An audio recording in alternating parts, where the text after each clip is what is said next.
લક્ષ્ય ન્યૂઝ, એક નજર, એક લક્ષ્ય. વિસાવદર પેટા ચૂંટણીમાં ઝાડુ ફરી વળ્યું. આમ આદમી પાર્ટીના ઉમેદવાર ગોપાલ ઇટાલિયાની જંગી જીત.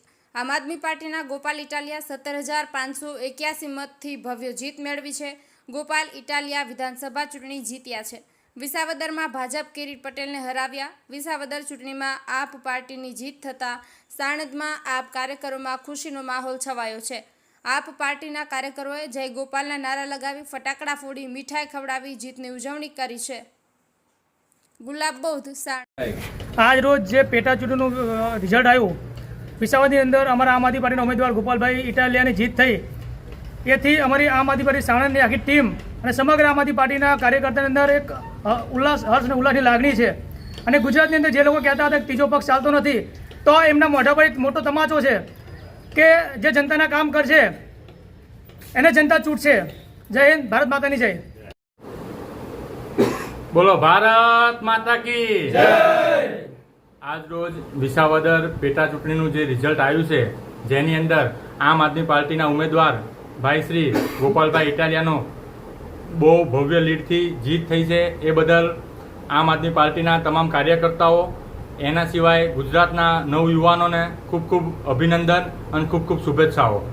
આજે ગોપાલભાઈ ઇટાલિયા થ્રુ, આમ આદમી પાર્ટી થ્રુ પૂરી ગુજરાતના યુવાનોને, ગુજરાતની જનતાને એક મેસેજ પહોંચ્યો છે કે કોઈનો પણ તાપ હોય, કોઈનું પણ અભિમાન હોય, અહંકાર હોય, એ બહુ લાંબો ટાઈમ ચાલતું નથી.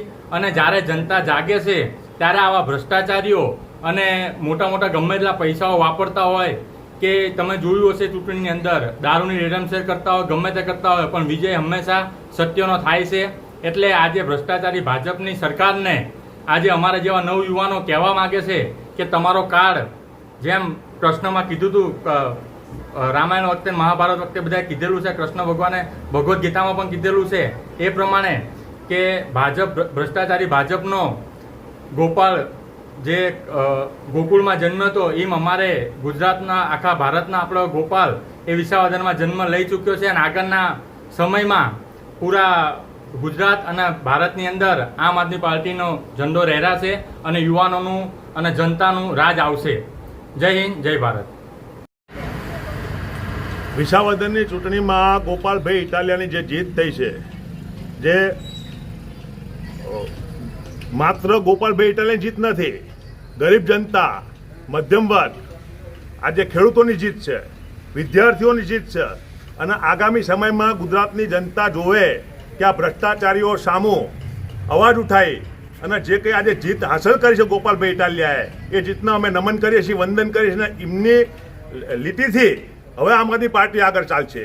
જય હિન્દ, જય ભારત. ભારત માતા કી જય.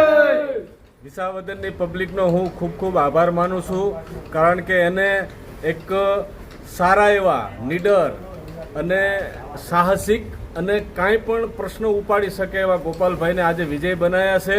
તો વિસાવદરની પબ્લિકનો ખૂબ ખૂબ આભાર માનું છું. આમ આદમી પાર્ટી અમારી આખા ઇન્ડિયાની, આખા ભારત દેશની, અમારા સાણંદ શહેરના અમારા કાર્યકર્તાઓ, અમારા અહીંના જે ઉત્સાહિત ઘણા એવા કાર્યકર્તાઓ છે કે જે આજે અમે બધાએ ભેગા થઈ અને વિસાવદરની પબ્લિકનો ખૂબ ખૂબ આભાર માનીએ છીએ. અને બીજું કે ગોપાલભાઈ એટલે એક મહાન વ્યક્તિ છે, કારણ કે આજે તો મને એવું થાય છે કે સત્યની જીત થઈ હોય, લોકશાહીની જીત થઈ હોય, એવું મને અતિ આનંદ થાય છે આજે. કારણ કે ગોપાલભાઈ સત્યવાદી છે, નીડર છે અને વિસાવદરના ખેડૂતોના હરેક પ્રશ્ન લઈ અને આજે વિધાનસભાની અંદર પોતે ઉઠાવશે. અને કોઈ પણ કામ હશે, નાના માણસનું કામ હશે, તો ગોપાલભાઈ ત્યાં ઊભા હશે. અને કારણ કે છે પોતે એવો વ્યક્તિ, જેમ મહાભારત રચાણું, એની અંદર એક સાઈડ 100 કૌરવો હતા, આ બાજુ એક જ અર્જુન હતો. કૃષ્ણ એની હારે હતો, કારણ કે કૃષ્ણ છે યુગે યુગે કૃષ્ણને જન્મ લેવો પડે છે. એમ આજે વિસાવદરની અંદર અમારા ગોપાલભાઈ, નામે ગોપાલ જ છે, ગોપાલભાઈ ત્યાં ઉપસ્થિત છે અને જીત્યા છે, વિજય થયો છે, ખૂબ વિજય, સારા એવા લીડથી વિજય થયો છે એમનો.